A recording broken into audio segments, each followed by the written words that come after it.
ऐसी अजीब फसल कटाई कभी नहीं देखी। हंस दरांती पकड़कर सारा पका हुआ गेहूं काट लेते हैं। जब सारा गेहूं ढेर में इकट्ठा हो जाता है तो 2 भेड़ें उसे ढोने का काम संभाल लेती हैं और पकी फसल को खाली जगह पर ले जाती हैं। घोड़े भी काम में जुट जाते हैं। खच्चर घोड़े पर रस्सी बांधते हैं और वह हार्वेस्टर खींचकर काम जारी रखता है।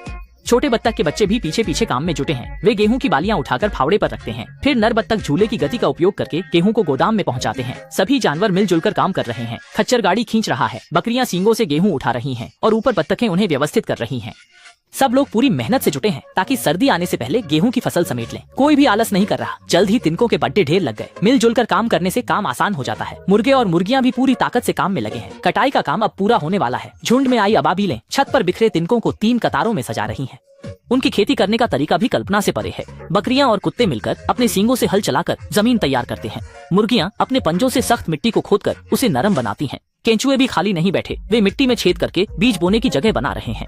स्वेलो अपने पंख फड़फड़ाते हुए खेतों में उड़ते हैं। बीजों को सटीकता से उठाकर मिट्टी में समान रूप से बोते हैं। मधुमक्खियां और ड्रैगन फ्लाई साथ मिलकर गोबर को प्राकृतिक खाद के रूप में लाते हैं और पूरे खेत में फैलाते हैं। 2 खरगोश मिट्टी उठाकर बीजों पर डालते हैं जैसे खेत को एक नरम कंबल से ढक रहे हों। और तो और एक भालू सुई धागे से ऊपरी मिट्टी को मजबूती से सिल देता है। दूसरी ओर पेलिकन पानी पहुंचाने का काम करते हैं। वे नदी में डुबकी लगाकर अपनी बड़ी चोंच में पानी भरते हैं और आसमान में उड़कर खेतों के फनल में डाल देते हैं। इससे कृत्रिम बारिश होती है। पानी मिलते ही बीज अंकुरित हो जाते हैं और देखते ही देखते मक्के की बालियों से लदे ऊंचे पौधे उगाते हैं।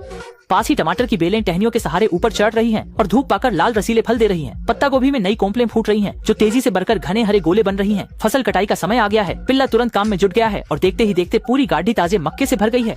सेब तो ढहने के लिए काली बिल्ली सांड को उकसाती है ताकि वह पेडा से टकराए और पके फल नीचे गिरे। भालू वैक्यूम क्लीनर से फल बटोरता है और खरगोश टोकरी में उन्हें पकड़ डालते हैं। सारस अंगूर तो डाहते हैं। उनकी लंबी चोंच कैंची की तरह गुच्छों को काटती है। खरगोश अपना हुनर दिखाते हुए जोर लगाकर जमीन में दबी मूली की पूरी जड़ें बाहर निकाल लेते हैं। दूसरी तरफ मुर्गियां कतार में लगकर समय पर अंडे देती हैं। बाहर मुर्गा मशीन चलाता है और सैकड़ों अंडे रास्ते से होते हुए लकड़ी के बक्सों में पहुंच जाते हैं। अंडों को टूटने से बचाने के लिए सुअर लकड़ी का तख्ता लाकर बक्सा बंद कर देता है और कीलें ठोककर उसे पक्का कर देता है। कैटरपिलर तुरंत पीछे आया और अपने शरीर को कई टुकड़ों में बांटकर पलक झपकते ही कीलों को लकड़ी में ठोक दिया। और तो और गाय आराम से असेंबली लाइन के पास बैठकर अखबार पढ़ रही है जबकि ऑटोमेटिक मशीन लगातार ताजा दूध निकाल रही है।